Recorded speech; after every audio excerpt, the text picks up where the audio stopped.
DD किसान, बदलते भारत की शान।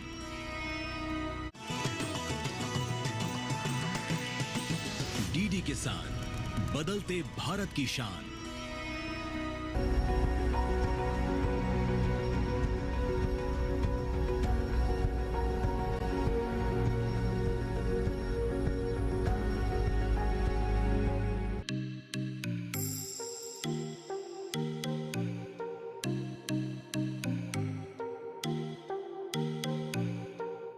नमस्कार, आप देख रहे हैं दूरदर्शन किसान। स्वागत है आप सभी का कार्यक्रम कृषि विशेष में। मैं हूं आपके साथ ज्योत्सना। अपने आज के इस कार्यक्रम में हम आपको जानकारी देने वाले हैं किस तरह से आप कर सकते हैं लीची की खेती और किस तरीके से आप इससे ज्यादा कमाई हासिल करके अपनी आर्थिक स्थिति में मुनाफा कर सकते हैं। तो हमारे आज के कृषि विशेष कार्यक्रम का विषय है लीची उगाएं, समृद्धि लाएं। पिछले 2 दशकों के दौरान भारत में लीची महत्वपूर्ण फल बनकर उभरी है। आकर्षक रंग और खुशबूदार मिठास की वजह से इसे फलों की रानी कहा जाने लगा है। इसकी शेल्फ लाइफ बहुत कम होती है, यानी ये बहुत जल्दी खराब होने वाला फल है और इसकी उत्पादन अवधि भी बहुत कम है। लीची उत्पादन में चीन के बाद भारत दूसरे पायदान पर है। भारत में भी बिहार अव्वल नंबर पर है और बिहार में भी मुजफ्फरपुर की लीची का जवाब नहीं। लेकिन उत्तराखंड में नैनीताल का इलाका भी अब लीची उत्पादन में तेजी से आगे बढ़ रहा है। खास तौर से यहाँ के तराई इलाके में रहने वाले किसान लीची को बड़े पैमाने पर उगा रहे हैं। यहाँ की लीची मुजफ्फरपुर की लीची को टक्कर दे रही है और इसे जीआई टैग भी मिल चुका है। जैसा कि इसके 2 संभाग हैं, पर्वतीय संभाग और तराई संभाग। तो पर्वतीय संभाग में जैसा सेब है, आपका आड़ू, प्लम, खुबानी, नाशपाती, जो टेम्परेट फ्रूट है हमारे ये होते हैं। और जो इसका तराई संभाग है उसमें आम और लीची विशेष तौर से 2 फल होते हैं। और लीची जो है वहाँ का अब विशेष फल है जिससे जनपद को पहचान मिली है। मैं ये भी बताना चाहूँगा कि जीआई टैग के द्वारा लीची को इस क्षेत्र में एक पहचान मिली है। और लीची हमारे तराई की जो घाटी है, हमारा रामनगर से, पीरू मदारा रामनगर से और कमलवा गांजा, यहाँ तक की जो पूरी बेल्ट है ये लीची की बेल्ट है। इसको लीची एक्सपोर्ट जोन भी हम कहते हैं। और जो बाहर जो विदेश में जो लीची गई थी, एक्सपोर्ट की गई थी, वो यहीं से की गई थी। लंबे समय से यहाँ पर लीची पैदा होती है। यहाँ की लीची अपने कलर के लिए, अपने स्वाद के लिए प्रसिद्ध है। और यहाँ की लीची ने मुजफ्फरपुर की लीची को टक्कर दी है, जिसका रिजल्ट ये रहा कि यहाँ की लीची को एक जीआई टैग मिला है, एक विशेष पहचान मिली है। जीआई टैग कुछ किसानों की मेहनत का नतीजा है। ये लोग लंबे समय से सरकार का दरवाजा खटखटा रहे हैं। लंबे संघर्ष के बाद आखिरकार सफलता मिल ही गई और नवंबर 2023 में रामनगर नैनीताल की लीची जीआई टैग हासिल करने में कामयाब हो गई। कृषि विशेष के लिए हम लोग पहुंचे हैं रामनगर के क्षेत्र में। ये जो आप हमारे पीछे देख रहे हैं ये लीची का बाग है। बहुत ही स्वादिष्ट लीची यहाँ पर उपलब्ध है। यहाँ पर उनके बाग के मालिक हमारे साथ हैं, श्वेतांश चतुर्वेदी जी। आइए उनसे जानते हैं कि ये जीआई टैग कब आपको मिला और कैसे मिला। जीआई टैग हमें इसी वर्ष मिला है और नवंबर 2023 में हमें ये जीआई टैग प्राप्त हुआ था। उसके लिए हमने एक एसोसिएशन का गठन किया, क्योंकि जीआई टैग की जो डिमांड करते हैं, जीआई टैग, जीआई का मतलब है ज्योग्राफिकल इंडिकेशन, किसी भौगोलिक संकेत। तो किसी भी क्षेत्र की पर्टिकुलर क्रॉप जो उसकी क्वालिटी है उसको देखते हुए उस क्षेत्र के उस प्रोड्यूस को जीआई टैग दिया जाता है। तो एक एसोसिएशन इसको मांग सकती है, एक पर्टिकुलर कोई फार्मर एक उसको मांग सकता है। तो मैं इतना सक्षम नहीं था कि मैं अपनी लीची के लिए जीआई टैग मांगता। हमने यहाँ एक एसोसिएशन का गठन किया जिसका नाम रामनगर लीची ग्रोअर्स एसोसिएशन है, उसमें मैं अध्यक्ष हूँ। उसके बाद में हमने यहाँ से संस्था है एक चेन्नई में जो जीआई टैग प्रदान किया करती है, वो भारत सरकार का ही उपक्रम है, कृषि मंत्रालय का।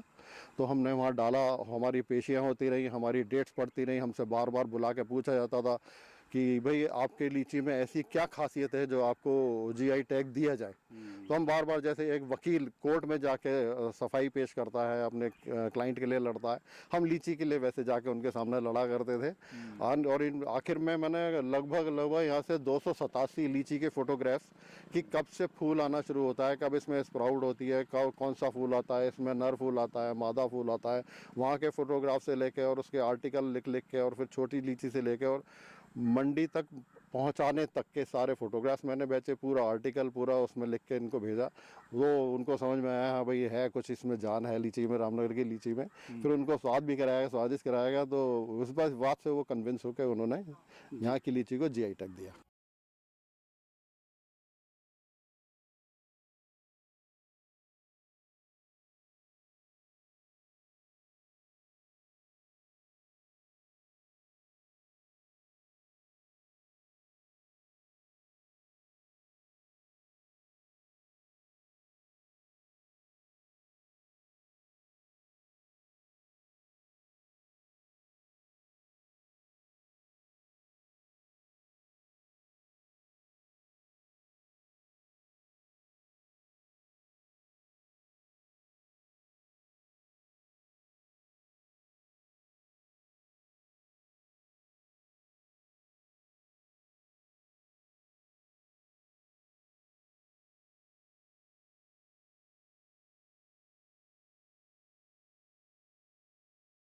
बढ़ रहा है। एक HMNEH की एक योजना है, mission for horticulture, mission for east north और हिमालयन स्टेट्स। ये सेंट्रल गवर्नमेंट की एक स्कीम है। इसके तहत 50% अनुदान हम किसानों को देते हैं और 50% किसान कृषक अंश के रूप में वहन करते हैं। यानी कि जो इनपुट है, प्लांट्स हैं और जो फर्टिलाइजर्स और मैन्योर हैं, वो किसानों को निःशुल्क मिल जाता है। और जो पिट डिगिंग और जो पिट गड्ढा भरान है और जो प्लांटेशन है, प्रथम सिंचाई है, पौधों की सुरक्षा है और पाले से बचाव है, तो इसमें जो खर्चा होता है लेबर के रूप में, वो किसान खुद करता है। तो आधा किसान का लेबर के रूप में और आधा गवर्नमेंट अनुदान के रूप में। तो इस तरह से ये पिछले 10 साल से, वैसे तो ज़्यादा है पर करीब 15-16 साल से ये बाग बगीचे में लगाते आ रहे हैं, और परंतु 10-15 साल से एरिया में आशातीत वृद्धि हुई है। भारत में कुल उत्पादन का लगभग 42% अकेले बिहार से आता है। इसके बाद पंजाब, हिमाचल प्रदेश, उत्तराखंड, ओडिशा, छत्तीसगढ़, तमिलनाडु, केरल, अरुणाचल प्रदेश और नागालैंड सहित कई गैर पारंपरिक राज्यों में इसे उगाया जा रहा है। भारत में लीची का उपयोग फल के रूप में ज्यादा होता है, लेकिन चाइना और जापान के लोग इसे सूखा या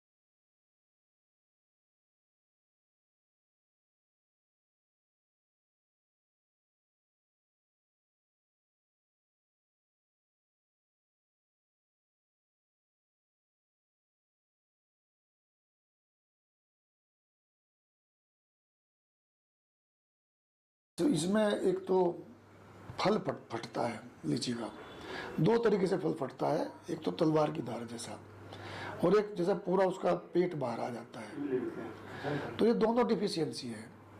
अगर तलवार की तरह से फटता है लीची तो वो हमारी डिफिशियंसी ऑफ बोरोन है। और अगर पूरा पेट फट जा रहा है, उसका लीची का गूदा बाहर दिखाई दे रहा, तो वो K2 यानी पोटास की डिफिशियंसी है।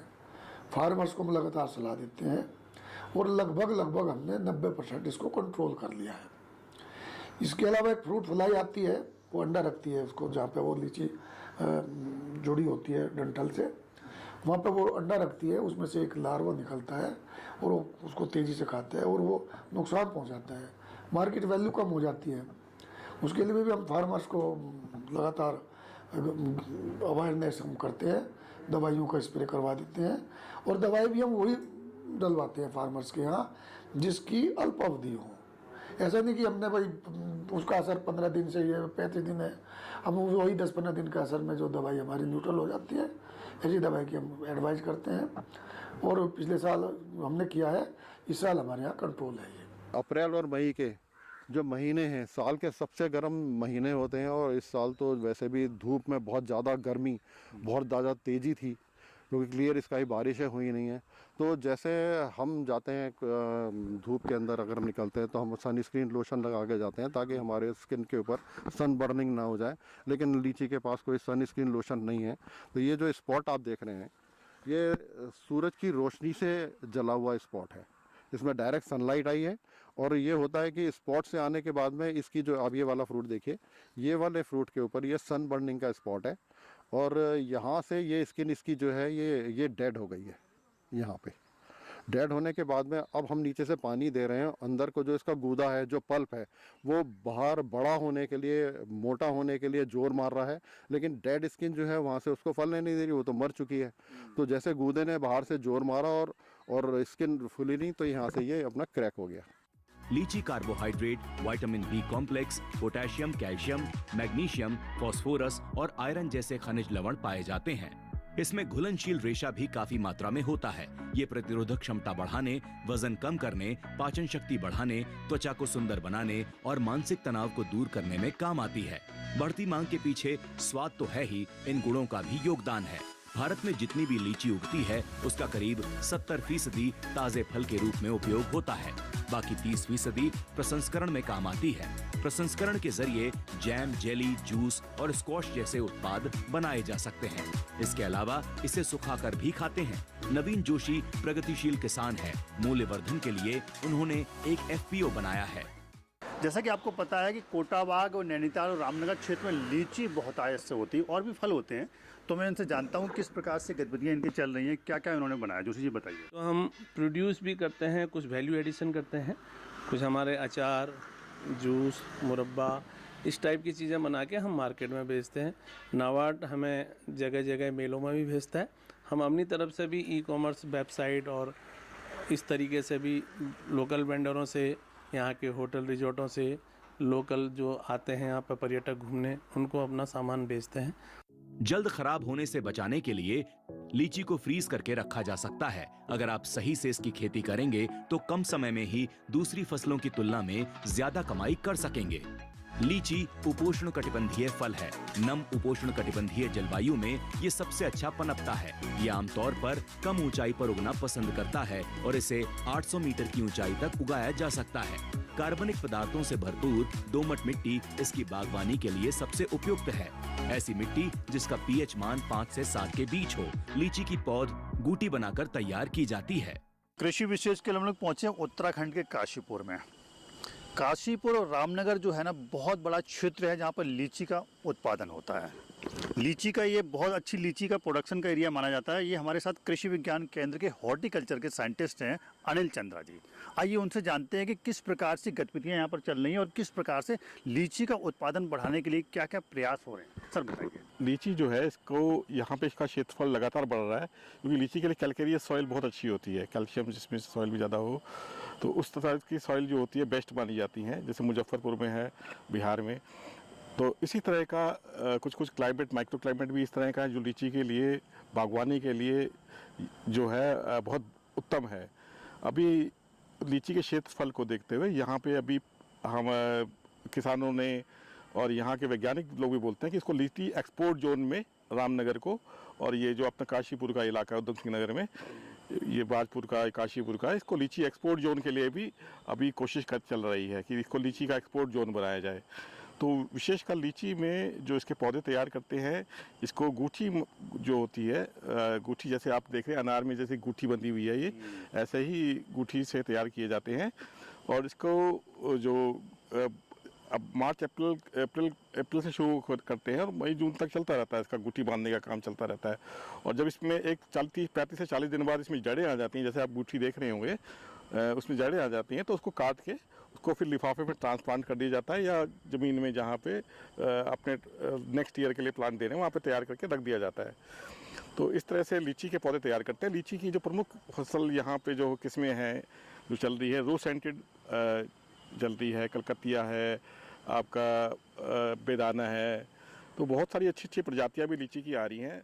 पौध तैयार करने के बाद उनकी रोपाई होगी। रोपाई से पहले खेत से सभी वनस्पतियों को साफ कर लें। इसके बाद खेत को डिस्क हल से और फिर हैरो से जोता जाता है। गर्मियों में गर्म और शुष्क हवाएं, जबकि सर्दियों में ठंडी हवाएं लीची के पौधों की बढ़वार पर बुरा असर डालती हैं।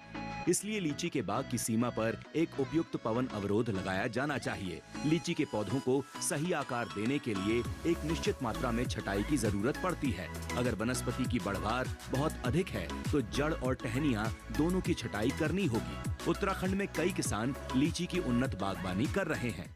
बाग के मालिक हमारे साथ हैं श्वेतांश चतुर्वेदी जी। आइए उनसे जानते हैं कि इतनी अच्छी लीची के बाग जो यहाँ पर दिख रहे हैं, कैसी शुरुआत हुई और कब शुरुआत हुई? श्वेतांश जी बताइए।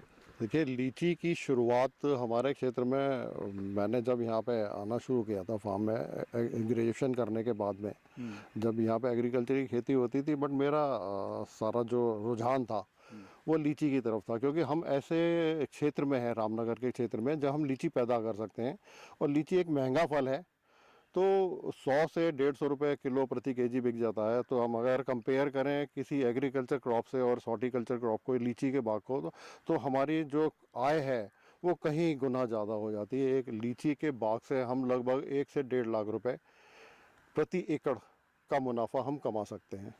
तो यहाँ से तो मेरी शुरुआत होती है। मैंने धीरे धीरे अपनी एग्रीकल्चर की लैंड को लीची के बाग में और मैंगो के बाग में कन्वर्ट करना शुरू करा। और इसके बाद में जो प्लांटिंग मटेरियल हम लेके आए, हमारे नज़दीक ही यहाँ पे एग्रीकल्चर यूनिवर्सिटी पंतनगर है, तो वहाँ बहुत हमें सपोर्ट मिल जाती है साइंटिस्ट की। वहाँ लीची एक्सपर्ट बैठे हुए हैं। हमने प्लांटिंग मटेरियल जो पौधे लेके आए, मैं पहले शुरू में वहीं से पंतनगर यूनिवर्सिटी से हम पौधे लेके आए, तो यहाँ से हमने पौधे लाके लगाने शुरू करे। बीच में कुछ प्रॉब्लम्स भी आई काफ़ी सारी, क्योंकि कोई भी आप नया काम करना शुरू करते हैं तो उसमें काफ़ी हेजिटेशन भी होती है और काफ़ी बातें भी सुनने को मिलती हैं। तो हम लगातार पंतनगर यूनिवर्सिटी में जाके और एक्सपर्ट से मिलते रहे, उन्होंने काफ़ी सपोर्ट करी। धीरे धीरे करते करते पता लगा, ये समझ में आ गया भाई क्या करने से लीची बढ़िया होती है, क्या करने से लीची कलर होती है, कलर आता है। तो धीरे धीरे एक्सपर्ट्स हमारे बढ़ते चले गए, तो आज हम इस मुकाम पे पहुंच गए। बहुत अच्छी क्वालिटी की लीची हम पैदा यहाँ से कर सकते हैं। और आपको मैं बता दूं कि यहाँ से लगभग 8 साल पहले इस क्षेत्र की लीची एक्सपोर्ट भी हुई है मेडागास्कर, और इंग्लैंड को हमने यहाँ से एक कंसाइनमेंट लीची की भेजी थी। वो अलग बात है कि हमें वो प्राइस जो मिला था उससे ज़्यादा हमारा यहाँ एयर फ्रेट बैठ गया था, तो वाइबल नहीं हुआ प्रोजेक्ट, तो इस वजह से उससे हम पीछे हट गए। एक चीज़ बताइए चतुर्वेदी जी, इसकी स्वादिष्ट लीची के लिए कौन कौन सी परिस्थितियाँ, कौन कौन से ऐसे कंडीशन चाहिए जिससे टेस्टी बनती है? देखिए, सबसे पहले हम बात करते हैं कि लीची का पेड़ पे ज़्यादा मात्रा में होना सबसे ज़्यादा महत्वपूर्ण है। अगर पेड़ के ऊपर लीची का फल ही नहीं होगा तो उसका स्वाद का तो पैदा ही नहीं होता। तो हमारा काम शुरू हो जाता है दिसंबर से। हम क्या करते हैं, अक्टूबर के महीने से हम थोड़ा सा पहले से चलते हैं, बाद में हम पहुँचेंगे लीची के कलर तक। अक्टूबर के महीने से हम लीची के बाग में कोई भी ऑपरेशन करना बंद कर देते हैं, क्योंकि लीची के पेड़ जो है उस टाइम में अक्टूबर से लेके और जनवरी तक डोरमेंसी में चला जाता है, मतलब सुप्तावस्था में चला जाता है। तो जब कोई लीची का पेड़ सो रहा हो और उस टाइम हम कोई ऑपरेशन करते हैं, उसको पानी देते हैं या उसको कोई माइक्रोन्यूट्रिएंट्स देते हैं या कोई खाद देते हैं, तो वो ऐसे होता है कि सोए आदमी को कहते हैं झंझोड़ के उठाओ, भाई उठ जा, तू बादाम का दूध पी ले। तो वो दूध तो क्या पिएगा, आपसे झगड़ा और कर लेगा। तो वही सेम उसके साथ होता है कि लीची को जो जिस टाइम में फरवरी में इसमें फूल आता है, तो फूल आने की जगह अगर हम उसमें गलत ऑपरेशन करते हैं तो वो फिर वेजिटेटिव ग्रोथ में चला जाता है, उसमें पत्ती आनी शुरू हो जाती है, फिर उसमें फूल नहीं आता। तो 2 महीने 3 महीने अक्टूबर से लेकर जनवरी तक हम लीची के बाग की तरफ बिल्कुल देखते भी नहीं हैं। इसके साथ हम सौतेला व्यवहार करते हैं। बागों से फालतू खरपतवारों को समय समय पर निकालते रहें। नमी बनाए रखने के लिए मल्चिंग कर सकते हैं। ज्यादा कमाई के लिए बागों में दूसरी फसलें बोई जा सकती हैं। लीची में माहू और शूट बोरर नुकसान पहुंचा सकते हैं। वैज्ञानिकों की सलाह से इनका निदान कर लें। साल में 2 बार स्प्रे हम जिंक का डालते हैं, तो इसमें फीमेल फ्लावर्स की संख्या बढ़ जाती है और लीची का जो फ्रूट सेट होता है हमेशा फीमेल फ्लावर्स के ऊपर सेट होता है। तो यहाँ से लीची के फल की शुरुआत होती है। उसके बाद में जैसे खिले लीची फरवरी में इसका फूल आना शुरू हो जाता है, बौर खिलता है। तो बौर खिलने के बाद में हम इसको देख लेते हैं कोई बीमारी तो नहीं है, कोई इंसेक्ट तो नहीं है, कोई फंगस तो नहीं है। अगर है तो हम उसका ट्रीटमेंट करते हैं। देन इसके बाद में लीची के साइज़ को बढ़ाने के लिए, इसको कलर को लाने के लिए कुछ माइक्रोन्यूट्रिएंट्स ये हमें शरीर को भी चाहिए होते हैं। जैसे हम विटामिन की गोलियां खाते हैं, ऐसे ही इनके लिए माइक्रोन्यूट्रिएंट्स बने हुए होते हैं। उसमें बेसिक जो इसकी रिक्वायरमेंट है जिंक, कैल्शियम और बोरॉन की रहती है। और लीची के लिए जो माहौल है इसमें कलर लाने के लिए एक ह्यूमिडिटी बहुत बड़ा रोल इसमें प्ले करती है। क्योंकि लीची के बागों में जितना नम मौसम रहेगा, क्योंकि ये जो समय होता है लीची का पकने का समय जो होता है जून का, मई के आखिर से लेके और 15 जून तक लीची के हार्वेस्टिंग का समय होता है। और ये सबसे ज़्यादा साल के सबसे ज़्यादा गर्म महीने होते हैं। इन दिनों में लूएं चला करती हैं, तो उससे लूओं से मौसम खुश्क रहता है, जबकि लीची को चाहिए नमी। तो इसके लिए नमी बनाने के लिए हम क्या करते हैं कि इसका फ्लड इरिगेशन करते हैं। हम लीची के बागों को पानी से भर दिया करते हैं।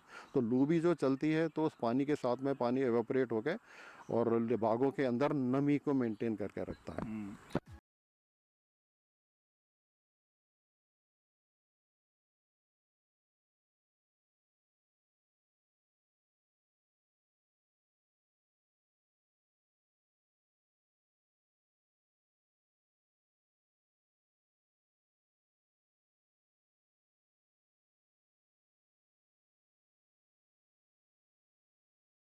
पर सुनाई भी दी है कि पहले लोग जो है ना धान गेहूं की खेती करते थे यहाँ पर, लेकिन बाद में अभी देख रहे हैं कि लीची के बाग आ गए।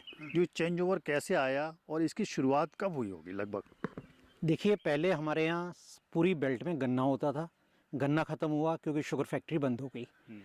उसके बाद सरकार ने राइस मिलों को प्रोत्साहन दिया, धान लगना शुरू हो गया।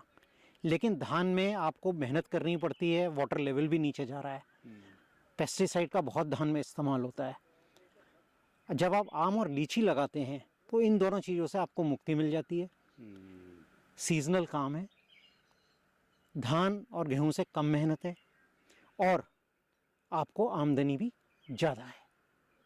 तो ये जब लोगों ने रियलाइज़ किया तो उन्होंने लीची और आम की तरफ क्षेत्र में बढ़ना शुरू करा। तो जैसे आपको पता है कि रामनगर लीची ग्रोअर्स एसोसिएशन है, मैंगो एसोसिएशन है, तो ये सब लोगों ने और प्रोत्साहित किया। बहुत से लोग हमारे परिवार के इसमें लगे हुए हैं, जैसे सुतांशु जी हैं, उन्होंने हमें भी गाइड किया। हमने भी आगे क्या कहते हैं बाग का क्षेत्रफल बढ़ाया, धान और गेहूँ कम करा। तो इस तरीके से हम भी जैसे वो बताते जा रहे हैं तो हम भी आगे उसी पाथ पे चल रहे हैं। हाँ, और हमें उम्मीद है कि आने वाले 10 साल में हम भी और क्षेत्रफल बढ़ाएंगे और धान और गेहूँ पे कम डिपेंडेंसी होगी। लीची और आम एक ऐसा फल है जिसमें पेस्टिसाइड का कम प्रयोग है। अगर आप धान खाएंगे, चावल खाते हैं तो बहुत पेस्टिसाइड है, गेहूं में बहुत पेस्टिसाइड है, तो अल्टीमेटली आपकी बॉडी को अफेक्ट कर रहा है ये। तो उस जहर से आप थोड़ा बच रहे हैं। तुड़ाई के बाद लीची को बहुत जल्दी बाजार ले जाना होता है, क्योंकि ये 2-3 दिन में ही खराब हो जाती है। बाजार ले जाने से पहले फलों की ग्रेडिंग की जाती है। कृषि विशेष के लिए आज हम विशेष बात आपको दिखा रहे हैं कि ये लीची के बाग में है। लीची के बाग में जो विशेष बात है ये है कि ये लीची कैसे तोड़ते हैं, तोड़ने के बाद गुच्छे बनाते हैं, ये सारा काम जो है ना महिलाएं करती हैं। यहाँ पर आप देख रहे हैं तो ये जो छोटे छोटे बच्चे हैं, महिलाएं हैं जो इस तरह लीची का यहाँ पर काम कर रही हैं। आइए उनसे जानते हैं कि किस तरह से ये काम चल रहा है। आप ये बताइए कि आप ये जो लीची जो है ना पेड़ से तोड़ते हैं, उसके बाद क्या करते हैं, कैसे बनाते हैं, इस बारे में बताइए। हम इसे पहले तोड़ के लेके आते हैं और उसके बाद इन्हें टहनियों को तोड़ते हैं इस तरह से, फिर इन्हें गोल गोल करके एक दूसरे में बांधते हैं ऐसे करके, तो ये गुच्छा बन जाता है। इसका जो मुख्य काम ये है कि जब ये जेंट्स लोग पेड़ से नीचे लीची तोड़कर लाते हैं, पीछे जो ये ला रहे हैं, पीछे ये लीची ला रहे हैं और लीची ला करके जब इनके पास रखते हैं तो ये जो महिलाएं जो है ना विशेष रूप से इनके गुच्छे बनाती हैं और ये अच्छे से गुच्छे जो मार्केट में आप देखते हैं वो यही इस प्रकार से गुच्छे बनाए जाते हैं। तो देखिए किस तरह से ये अपने गुच्छे बना रही हैं और इस तरह तरह से लीची का काम यहाँ पर चल रहा है। ये लाल कलर की बिल्कुल, और बिल्कुल सावधानी बांधते हैं इसमें ताकि इनके मतलब रेट अच्छा मिले। हाँ, और जो दूसरी ग्रेड की होती है उसको अलग कर देते हैं। उसको अलग कर देते हैं, उसे एक क्रेट में अलग पैक कर देते हैं, छांट देते हैं उन्हें। तो आप इस काम से खुश हैं? खुशी है, बैठे बैठे का काम है, थोड़ा घर पे खा भी लेते हैं थोड़ा बहुत और वैसे टाइम पास करने आ जाते हैं। अच्छा, थोड़े बच्चों के लिए ले जाते हैं, थोड़े दाने दे देते हैं उस खाने के लिए और मजदूरी दे देते हैं। तो आपने देखा कि किस प्रकार से जो महिलाएं हैं ना इसकी ग्रेडिंग करती हैं, फर्स्ट ग्रेड सेकंड ग्रेड की बनाती है, उस तरह से पैक करके मार्केट में जाती है। तो आप देखिए, अच्छी गुणवत्ता वाले फलों के अच्छे भाव मिलते हैं और कम गुणवत्ता वाले फलों के कम। ये जो आप पीछे देख रहे हैं ये भी महिलाएं हैं ना जो लीची में ग्रेडिंग कर रही हैं। इसको लगता है कि ग्रेडिंग हो रही है फर्स्ट सेकंड थर्ड की। आइए उनसे जानते हैं कि किस प्रकार से इसको अलग अलग करते हैं, क्या ग्रेडिंग करते हैं, आप बताएं। हम फटी लीची अगल करते हैं, साफ लीची अगल रखते हैं और उसके गुच्छे बांधते हैं। तो फटी अलग क्यों करते हैं, उसे अलग क्यों करते हैं बताइए। जे अगर रेट में जाती हैं और जे सही रेट में जाती हैं अच्छी वाली, और झुक्के वाली अगल रेट जाती हैं। ये वाली ये जो आप, हाँ ये वाली अगल जाती हैं अगल रेट में। इसका अच्छा रेट बनता है। इसका हाँ इसका अच्छा रेट बनता है, इनका थोड़ा सस्ता बनता है, इनका थोड़ा कम बनता है और बीच वाला और अच्छा काम हो रहा है यहाँ पर। अच्छा काम हो हाँ रहा है ना? बहुत अच्छा लग रहा है। और ये लीची बहुत अच्छी है, देखने में भी अच्छी है। और जो उत्तराखंड की लीची मानव भाव जो वो है बगीचा है उत्तराखंड जी। की बाग की लीची है। मेरा नाम रीना है और वैसे तो ये काम काफ़ी सालों से चल रहा है, मगर हम यहाँ पहली बार आए हैं। अच्छा, ये हमारा फर्स्ट ईयर है और ये छुट्टियाँ चल रही हैं गर्मियों की, तो हमें यहाँ आने का मौका मिला, वरना हम स्टडी करते हैं।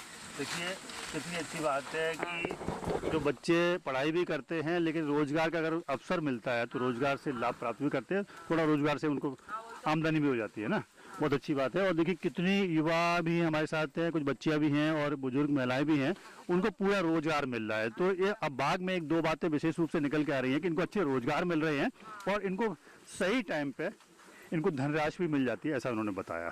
लीची मध्यम आकार का सदाबहार पेड़ होता है।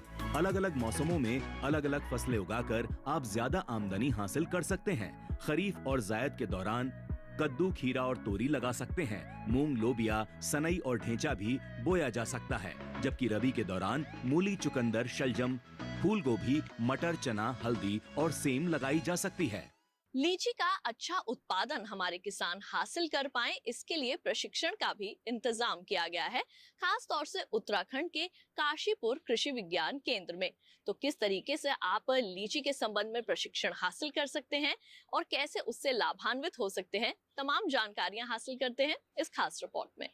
प्रति किसान जोत की जमीन घटती जा रही है और खेती में लागत लगातार बढ़ रही है। ऐसे में किसान की नेट बचत का अनुपात कम हो रहा है। इसके अलावा खेती में नई नई बीमारियां और समस्याएं जन्म ले रही हैं। अगर आप प्रशिक्षण लेकर लीची की बागवानी करेंगे तो इस तरह की समस्या नहीं आएगी।